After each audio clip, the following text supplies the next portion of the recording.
జై భీమ్, జై భీమ్, జై భీమ్. నాకే వినపట్లయ్యమ్మ.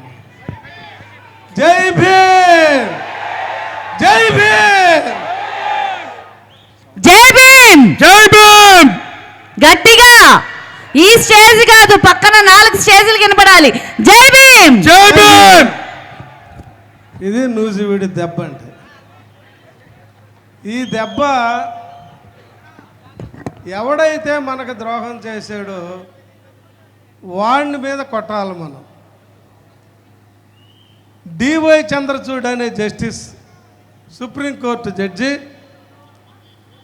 అధికారం ఉందని సుప్రీంకోర్టు న్యాయస్థానం మీద మనల్ని ఒక దెబ్బ కొట్టాడు. నేను అసలు ఎందుకు వీడికి ఇంత పగ?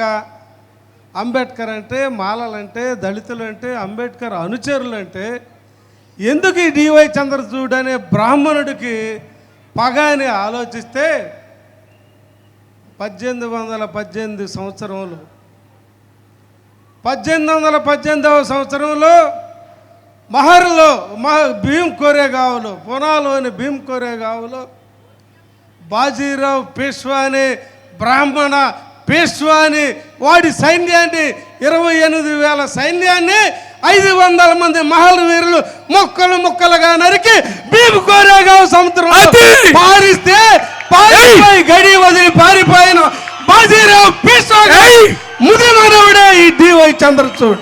అది అంటే 1818, 1919, 2019 అంటే 200 సంవత్సరాల తర్వాత కూడా ఈ బ్రాహ్మణుడు వాడి ముత్తాతని ఈ మహర్వీరులు తరిమి కొట్టి ముక్కలు ముక్కలుగా నరికి చంపారు. ఆ మహర్వీరుల నెత్తురు ఉద్యమమైన బాబాసాహెబ్ అంబేద్కర్ నిర్మించిన భారత రాజ్యాంగాన్ని, దానిలో ఉన్న ఏ ఆర్టికల్స్ ఉన్నా కానీ నాకు అధికారం ఉందని చెప్పి మన రాజ్యాంగపు విలువల్ని కాలరాసిన వాడు, అంత పగవాడి మనసులో ఉంది.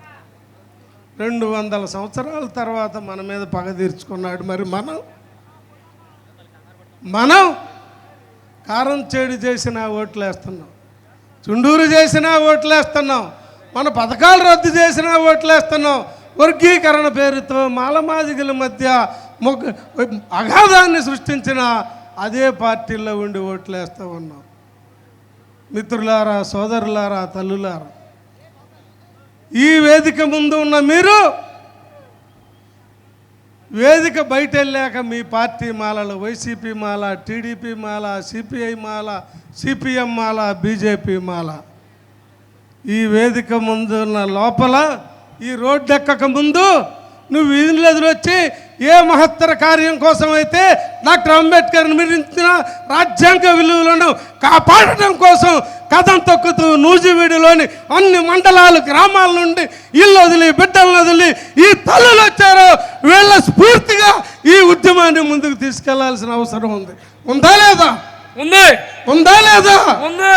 మరి మనకు ద్రోహం చేసిన వాడిని, అంబేద్కర్ని అవమానపరిచిన వాడిని, నీ జాతి బిడ్డల్ని నరికి చంపిన వాళ్ళని, తరతరాలుగా ఈ భారత రాజ్యాంగంలో ఉన్న సమానత్వాన్ని, స్వేచ్ఛని, సౌభ్రాతృత్వాన్ని, సమన్యాయాన్ని కాదని ఏకపక్షంగా నిర్లజ్జగా రాజ్యాంగ విలువలను కాదని సుప్రీంకోర్టు తీర్పు ఇప్పించిన మోడీని ఏం చేద్దాం చెప్పండి?